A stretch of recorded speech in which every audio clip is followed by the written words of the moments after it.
Bonjour tout le monde, j'espère que vous allez bien. Vidéo un petit peu différente de d'habitude parce que comme vous l'avez vu au titre de cette vidéo, eh bien je me suis fait virer. Alors pour ceux qui se demandent, mais Hugo, on comprend pas, tu nous avais dit que tu prenais cette année pour te focus sur la chaîne YouTube et que tu bossais pas. Oui effectivement, alors si vous n'avez pas suivi de près ou de loin le podcast, ça peut vous sembler un petit peu venir de nulle part, mais pour vous retracer un petit peu le contexte, depuis fin février, début mars dernier, j'ai rejoint une maison de créateurs de contenu qui s'appelle Yaz Media et qui nous offrait la possibilité du coup d'avoir accès à des locaux et surtout un studio pour enregistrer en plein Paris. Donc c'est pour ça que j'ai pu vous procurer sur les derniers épisodes du podcast ce niveau de qualité d'image qui est vraiment extraordinaire, je trouve. Donc je sais pas encore si je vais publier cette vidéo ou pas, si elle sera dans le podcast ou si elle sera sur la chaîne YouTube principale. Si je fais cette vidéo, c'est surtout pour moi, c'est complètement égoïste, c'est vraiment, je vous l'ai toujours dit, ce podcast pour moi c'est un petit peu ma thérapie, c'est mon moyen d'exprimer ce que je ressens et de le partager avec vous. Et je pense que dans cette histoire, déjà moi j'ai besoin d'en parler avec vous par souci de transparence, que vous me dites pas, on comprend pas Hugo, comment ça se fait que t'es pas dans le studio, etc. Et surtout, pour tirer les leçons de cette expérience, parce que j'ai vraiment appris beaucoup. Je remercie, on en parlera peut-être plus, on en parlera plus au cours de cette vidéo, mais je remercie Mo et Sarah, qui sont les deux fondateurs du média, pour cette expérience qui était vraiment folle. Et je pense qu'il y a plein de leçons à en tirer qui peuvent s'appliquer aussi à vous si vous avez un objectif et que vous avez, alors en anglais on dit un setback, en français comment on peut traduire ça par, un imprévu, vous pensiez vraiment que c'était votre voie et puis finalement vous vous rendez compte que c'est pas la voie que vous allez devoir emprunter pour réussir cet objectif. Je pense que vous avez pu vous retrouver sur cette situation si vous n'avez pas décroché un stage que vous vouliez vraiment, vous avez été viré de votre job, ça peut arriver, ou une relation qui se termine. Voilà, c'est tous ces moments un petit peu qu'on traverse tous dans la vie et que je pense que ce sont des moments fondateurs et qu'il y a toujours une bonne leçon à tirer dessus. Donc on va essayer de la tirer ensemble aujourd'hui. En tout cas, je vais essayer de la tirer au cours de ce petit monologue. Donc pour vous retracer un petit peu la timeline, l'histoire, donc ça fait un petit peu près 6 mois que je bosse avec Yaz Media. Donc le contrat qu'on avait ensemble, c'était que on avait accès donc à ce studio et à cet espace dans Paris gratuitement. En échange, on devait faire des vidéos pour le Yaz Media, la chaîne YouTube, ponctuellement. C'est pour ça que vous avez pu voir passer quelques posts d'une vidéo que j'ai fait pour eux, notamment au sujet de DJ Snake, groupie que je suis. Et vraiment, c'était un plaisir de bosser avec tous ces gens-là. Donc, on était une dizaine de créateurs de contenu, plus Mo et Sarah, qui sont les fondateurs, à bosser en coworking. C'était vraiment un plaisir d'être dans un milieu où tout le monde était créatif, bossait sur ses projets et comprenait un petit peu les problématiques et le lifestyle qu'on essaye d'avoir. Surtout l'éthique de travail qu'il faut avoir quand on essaye de vivre de la création de contenu, de vivre de sa passion tout simplement. Donc si c'était si super que ça, pourquoi l'aventure s'est arrêtée? Alors je vous fais cette vidéo à chaud, j'ai appris la nouvelle il y a 1 ou 2 heures je crois, donc peut-être que ma réflexion sur le long terme sera différente, mais aujourd'hui je voulais vous partager ce que je ressentais à chaud après avoir appris cette nouvelle. Faut savoir que moi, j'attendais beaucoup de cette expérience dans le sens où j'ai été contacté par Sarah, la fondatrice du média, début janvier pour qu'elle me fasse part de cette opportunité. Et moi, c'était un moment où je venais justement de quitter mon travail chez Virtua Gym et où je me disais, ok, je me laisse 1 an pour que cette chaîne YouTube décolle et que j'arrive à dégager des revenus de cette activité-là. Et c'était un moment de doute pour moi parce que je me dis, tu quittes une situation dans lequel tu as un revenu régulier, tu avais des opportunités, j'aurais pu aller, on m'avait proposé un CDI pour aller m'installer à Amsterdam, monter un département vidéo, et sur le papier ça avait l'air super. J'adore Amsterdam, d'ailleurs j'ai des vidéos qui arrivent très bientôt avec Alison pour ceux qui ont suivi les stories. On a passé quelques jours à Amsterdam et on en a profité pour tourner un super défi, vous verrez ça la semaine prochaine normalement si tout va bien. Mais donc du coup super opportunité que j'ai refusée parce que c'était pas aligné avec moi ce que je voulais faire. Moi ma passion c'est, vous le savez très bien, c'est de vous aider vous à débuter dans ce sport qu'est le powerlifting parce que je pense que ça véhicule énormément de bonnes valeurs, de confiance en soi qui sont indispensables, en tout cas qui aident énormément par la suite dans votre vie et je pense que le powerlifting c'est le moyen le plus facile pour se forger un caractère et acquérir sa confiance en soi, mais bon ça c'est pas le sujet de la vidéo. Donc cette opportunité, c'est vraiment arrivé à un moment de doute pour moi où je me disais, mais est-ce que tu as pris la bonne décision? Et donc de recevoir ce message et cette opportunité juste après avoir pris cette décision, je me suis dit, ok, t'es sur la bonne voie, t'es sur le bon chemin. Au bout d'un moment, les choses arrivent pour une raison. Moi, je suis pas plus particulièrement que ça religieux ou spirituel et tout, mais parfois dans la vie, il y a tout qui se goupille et vous savez pas trop pourquoi, mais tout est aligné pour vous dire, ok, c'est sur ce chemin-là qu'il faut aller. Et c'est cette sensation-là que j'ai eue quand on m'a parlé de cette opportunité. C'est pour ça que j'étais vraiment ravi d'avoir été sélectionné pour ça. Vous pouvez même voir dans la vidéo qu'ils ont fait Yas Media où il y a un moment où vraiment je deviens émotif. J'ai fait ça pendant tellement longtemps tout seul et je suis vraiment content d'avoir des gens qui enfin comprennent cet univers, partagent cette passion et qui veulent aussi aller loin. Donc j'espère qu'on pourra aller loin tous ensemble.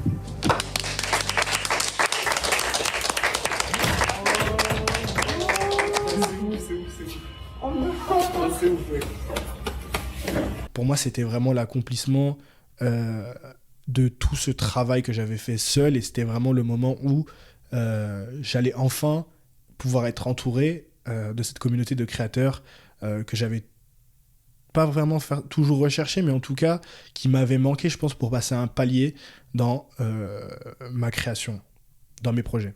Et donc, cette collaboration a duré pendant à peu près 6 mois, jusqu'à cet été, où évidemment, avec l'été, chacun a vagué un petit peu à ses occupations. Moi, je suis parti un petit peu en vacances.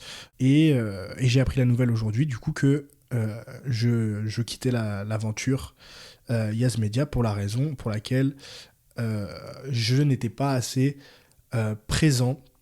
Le deal en fait qu'on avait, c'était vraiment le but, c'était qu'on ait une croissance collective, que chacun s'émule vers le haut, qu'on soit tous là tout le temps en train de bosser au coworking pour qu'il y ait une dynamique, un cercle vertueux et que tout le monde perce entre guillemets un petit peu en même temps. Et donc le reproche qui m'a été fait, c'était que effectivement je faisais peut-être parfois un peu trop mes projets dans mon coin, ce que je peux entendre dans le sens où eux, ils étaient tous sur Paris. Moi, si vous ne savez pas, je suis basé principalement à Foix, côté de La Rochelle, et je fais énormément d'allers-retours. C'est pour cette raison-là que vous me voyez souvent dans les stories dans le train à faire des allers-retours. C'était pour pouvoir être présent sur ce lieu et tirer un maximum profit de cette opportunité qui m'était faite de pouvoir recevoir surtout mes invités du podcast dans des conditions qui sont quand même extrêmement appréciables. Ma particularité aussi, par rapport aux autres créateurs de contenu, ce qui est vrai, c'était que, étant donné que j'ai un background dans la vidéo et que ça fait quand même un petit moment que j'ai ma chaîne YouTube, j'avais aussi également du matériel de mon côté. Donc je n'avais pas forcément besoin de faire mes vidéos principales, surtout les vidéos de la chaîne principale, sur le lieu de tournage que tout le monde utilisait pour ces vidéos, que ce soit ses projets perso ou les projets du média. Donc je peux tout à fait entendre que effectivement c'est pas forcément la dynamique que eux ils recherchaient. Ils cherchaient peut-être plus des gens qui soient présents sur le site tous les jours, toute la semaine. Effectivement, si vous voulez créer une équipe, si vous voulez créer une cohésion, mine de rien, être ensemble, c'est ce qui va créer ce lien. Et effectivement, si on doit tout faire sur Zoom, ce qui n'était pas le cas quand même, je pense que j'étais quand même suffisamment présent. Mais si vous devez faire les 3/4 des trucs sur Zoom ou la moitié des trucs sur Zoom, effectivement, c'est pas comme ça qu'on crée une vraie cohésion d'équipe ou un vrai lien. Là où moi j'ai un petit goût amer en travers de la gorge, je dirais, c'est que j'ai senti quand même, au bout de, je vais vous dire l'élément qui a penché la balance, et ça va m'amener une réflexion un peu plus large sur, vous allez voir, la musculation et l'état de ce qui est devenu un petit peu le milieu hardcore muscu, donc tout ce qui est power, strongman, sport de force en général. C'est que à partir du moment où j'ai reçu donc l'épisode avec The Rob, j'ai senti vraiment personnellement, et j'en ai pas parlé avec eux, donc c'est juste mon ressenti, mais je pense que c'est une des raisons qui a fait pencher la balance aussi également dans cette décision qu'ils ont prise. J'ai senti que il y avait un couac. Dans le sens où, je vous l'ai pas dit, mais Yas Media, c'est un média qui se veut inclusif, respectueux, aucune discrimination. Le but, c'est de mettre en avant des personnalités inspirantes et qui sont vraiment des exemples, des modèles de gens qui ont réussi, qui peut-être sortent un petit peu des sentiers battus, mais qui sont dans cette idée d'être vraiment dans le positif, de pas discriminer, d'être inclusif, et vous comprenez tout ce qui se cache derrière ce mot-là. Mais depuis donc du coup l'épisode avec Rob, j'ai eu une remontrance du fait que bah voilà, Rob ne s'inscrivait pas forcément là-dedans, en tout cas qu'ils ont été un petit peu choqués de certains propos que Rob a pu tenir sur le média. Et donc voilà, c'était un premier warning entre guillemets. Moi, alors j'ai accepté la critique, même si Rob, l'erreur que j'ai faite moi et que j'assume, c'est que je l'aurais pas. Moi, je savais très bien qui Rob était. Je savais très bien que pour certaines personnes qui n'ont pas l'habitude d'écouter leur contenu, peut-être que certains propos qu'il peuvent dire pouvaient être choquants. Moi, je trouve qu'il a rien dit de déplacé personnellement sur le podcast, mais en tout cas, je comprends que certaines personnes dans la salle aient pu en tout cas être surpris. Offensé, j'irai pas jusque là, mais en tout cas surpris des propos qu'il a eu dans le podcast, et c'est en tout cas le reproche qui m'a été fait. À partir de ce moment-là, donc j'ai accepté le reproche, j'ai senti aussi que voilà, il y avait beaucoup moins de soutien de leur part dans le contenu que je faisais. C'est-à-dire qu'au début, il y avait beaucoup de repartages, de likes, de petits messages en story, et puis après ça, plus du tout. Donc j'ai senti quelque part que le fait que je sois, on va le dire dans l'épisode, on va dire complice de Rob, et donc complice dans le sens où je rigolais à ses blagues, effectivement on a passé un super moment, et franchement Rob, si tu vois ça, ça change rien le moment qu'on a passé. Moi franchement je trouve qu'on aime ou pas son franc-parler, il a changé la musculation sur YouTube, il a mis fin à des tabous qu'on avait depuis longtemps. Et je trouve que son contenu a une vraie valeur ajoutée, en tout cas pour notre communauté sur YouTube. Après, je peux comprendre que c'est pas forcément la communauté que eux, avec Yas Media, voulaient aussi toucher ou mettre en avant. Et comme je l'ai dit, c'est leur média, c'est leur studio. Je comprends très bien que eux, c'est pas forcément le contenu auquel ils veulent être affiliés. Et ça, je le respecte totalement. Et je pense que c'était une erreur de ma part de pas leur avoir dit en avance quel type d'intervenant j'allais recevoir. N'empêche que depuis cet événement, comme je vous l'ai dit, j'ai senti que voilà, il y avait eu une cassure qui a été aussi reconfirmée, parce que si vous regardez dans la vidéo que j'ai faite avec Alison aussi, j'ai utilisé un mot qui m'a été reproché d'être à caractère homophobe. Je vais pas revenir dessus et le reprononcer, ça sert à rien, il est dans le réel, vous pouvez le voir, j'ai rien enlevé, il est dans la vidéo, mais je ne savais pas que ce mot pouvait être perçu comme homophobe, et je m'en excuse encore une fois de l'avoir employé si certaines personnes se sont senties offensées, même si je pense que s'il n'y a pas mauvaise intention et que surtout ça vient d'une partie d'ignorance, si la personne qui utilise un mot offensant n'est pas au courant que le mot est particulièrement offensant, je pense qu'on peut y accorder une seconde chance. À partir du moment où la personne continue, après qu'on lui ait dit que ce mot est offensant pour une certaine communauté, de l'utiliser, c'est que là il y a vraiment intention de blesser.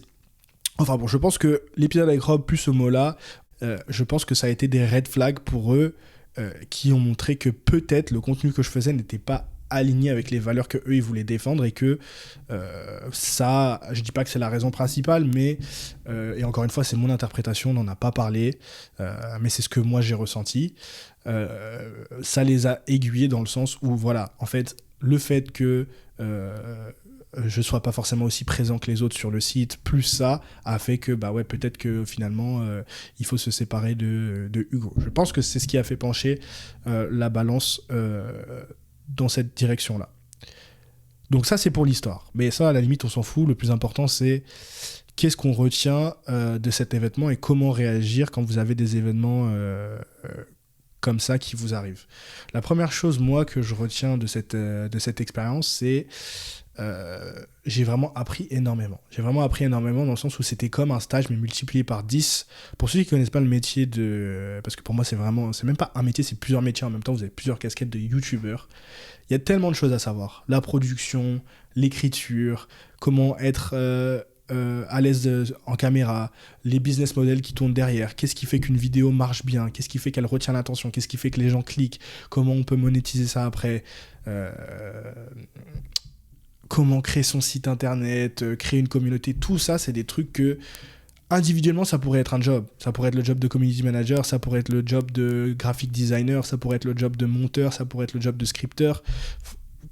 Et en fait, tous ces jobs-là sont réunis sous une seule casquette qu'on appelle YouTuber. Et pendant ces 6 mois, j'ai tellement appris au contact non seulement des créateurs, mais aussi de Mo et Sarah, que je pense que la possibilité, ce qu'ils nous ont offert comme opportunité n'a pas de prix. J'ai eu certains proches qui me disaient mais tu fais des vidéos pour eux, tu passes énormément de temps à bosser pour eux, ça devrait être rémunéré et tout. Pour moi, déjà ce qu'ils sont en train de faire Mo et Sarah avec Yas Media, c'est un truc qui n'a jamais été fait.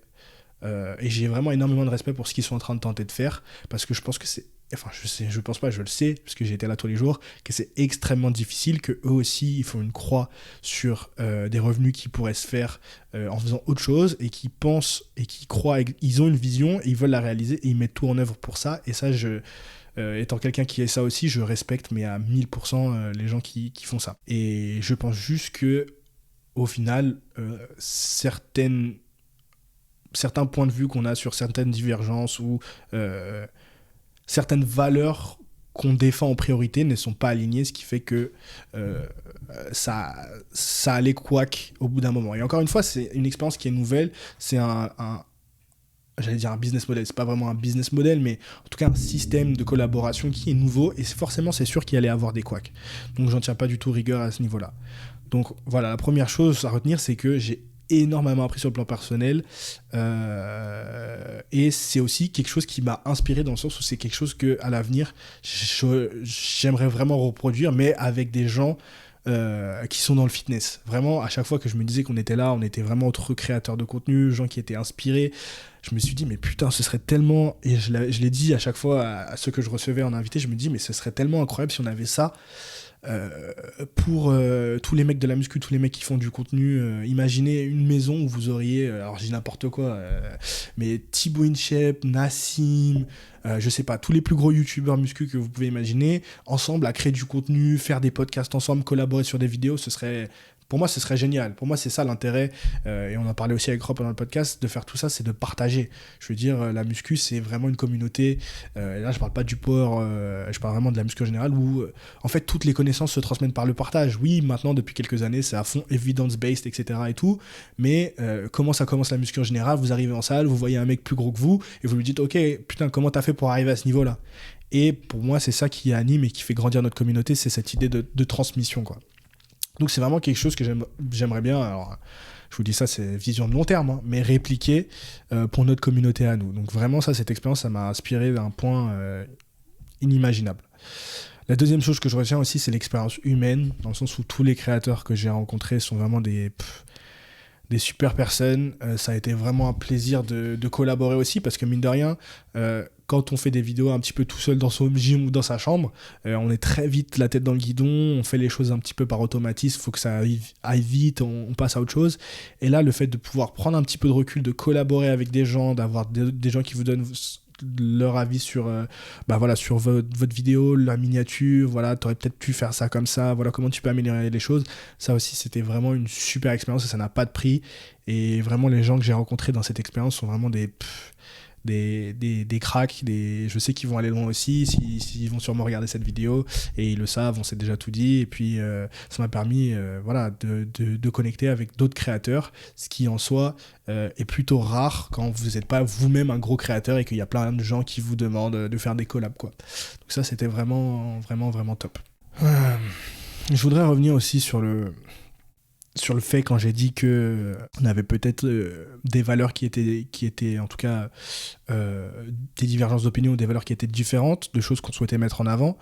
C'est vrai que le milieu de la musculation, surtout en ce moment, est un peu taxé, on va pas se mentir, d'être un petit peu trop masculiniste, red pill, facho, extrême droite, je vais vous l'appeler comme vous voulez, on va pas se mentir, on en parlait dans le podcast avec Rob, c'est l'étiquette qu'on a en ce moment, surtout dans le milieu, on va pas se mentir, des sports de force.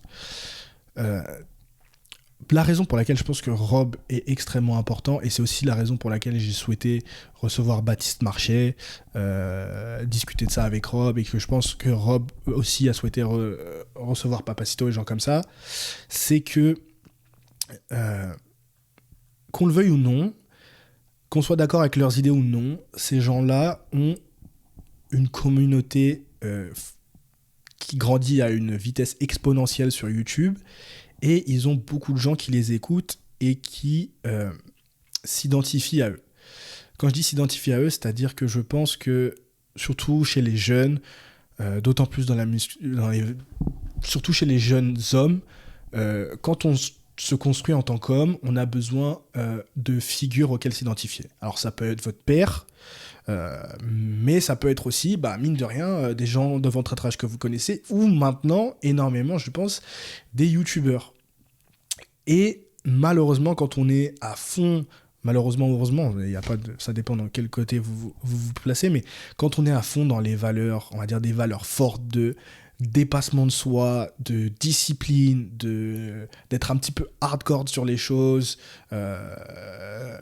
et qu'on tombe dans le milieu de la musculation aussi, parce que ça regroupe toutes ces valeurs-là, la musculation, eh bien, les seuls qui, je trouve, en ce moment véhiculent ces valeurs-là, c'est ces youtubeurs que certains qualifient de la fachosphère, etc. On n'est pas là pour faire un débat là-dessus. Je suis pas d'accord, mais vous voyez trop bien de qui je parle. Les Raptors, les Valek, les Papacito, les Baptiste Marché, tout ça. Tous ces youtubeurs qui sont marginalisés un petit peu beaucoup même, en ce moment. Et moi, ma volonté dans tout ça, et je vais pas parler pour Rob, mais moi j'ai toujours voulu discuter. Je fais partie des gens qui pensent qu'on peut discuter avec tout le monde et que c'est qu'en confrontant les opinions que après, vous-même, vous qui regardez ce genre de vidéos ou ce genre de débat ou de podcast, vous pouvez construire la vôtre. Je vous dirai, vous entendrez jamais de moi, voilà, ça c'est ça qu'il faut faire. C'est ça qui est la bonne voie, c'est ça qui est la bonne morale. Moi je suis juste là pour vous partager mon expérience qui a marché pour moi. Et si vous jugez que ça, c'est des choses qui sont applicables pour vous et qui ont de la valeur, prenez. Si ça vous intéresse pas, passez à autre chose. Mais moi, ce que j'essaye d'apporter aussi, c'est une autre alternative. C'est-à-dire que tous ces gens qui se reconnaissent plus trop en personne, à part ces youtubeurs un petit peu extrêmes et qui pensent qu'il n'y a pas d'autre voie que d'être pugnace et vraiment extrême dans ses opinions, moi, j'essaye de, entre guillemets, récupérer ces gens-là et leur montrer que voilà, il y a une autre voie qui est possible. Vous pouvez tout à fait être extrême, hardcore, vraiment dépassement de soi, etc. et tout en véhiculant un message positif, inclusif et en voulant aider votre communauté. Et quand je dis votre communauté, c'est pas les rebeux, les renois, les hommes, les femmes ou tout ce que vous voulez, c'est les gens autour de vous. Moi, ma communauté, c'est ma famille et mes proches. Et je pense que si individuellement, tout le monde essayait d'être meilleur et ensuite d'aider, de attirer les autres, donc vos proches, votre communauté, vers le haut, eh bien, globalement, on s'en sortirait mieux. Je ne pense pas que les choses s'amélioreront si on part du haut, du collectif, qu'on essaie de changer la masse et qu'après, ça redescend vers l'individu. Je fais partie des gens qui pensent que le changement viendra d'individus forts et éduqués qui ne penseront pas à changer un système, mais penseront juste à améliorer la vie des autres autour d'eux. Et si quelques personnes font ça, multiplié par le nombre de gens qu'on est, je pense que globalement, si on est tous un petit peu des meilleures personnes, la masse, le tout, deviendra aussi peut-être un petit peu meilleur. Peut-être que c'est utopique, peut-être que c'est naïf, et qu'on n'arrivera jamais vraiment là, mais en tout cas, c'est moi, le chemin, la vision que j'ai sur cette question-là et sur le long terme. Voilà, je voulais pas vraiment devenir hyper deep dans cette vidéo, c'est pas le but. Donc maintenant, qu'est-ce qui va se passer à partir d'aujourd'hui ? Alors comme je vous ai dit, j'ai des épisodes en stock qui vont sortir. Vous allez voir qu'il y a plein du coup de changements autres que le fait que je me sois fait virer qui vont arriver pour le podcast. J'en dis pas plus parce qu'à chaque fois que j'annonce des dates, après je me reprends un coup de boomerang de plein fouet. Mais voilà, je sais pas si cette vidéo sera publiée ou pas. En tout cas, moi, ça m'a permis de rationaliser un petit peu ce qui s'est passé et j'espère que vous en retirez aussi peut-être quelque chose pour vous. Donc, si c'est le cas, abonnez-vous, lâchez un petit pouce bleu et on se retrouve dans un prochain podcast, dans une prochaine vidéo. Ciao.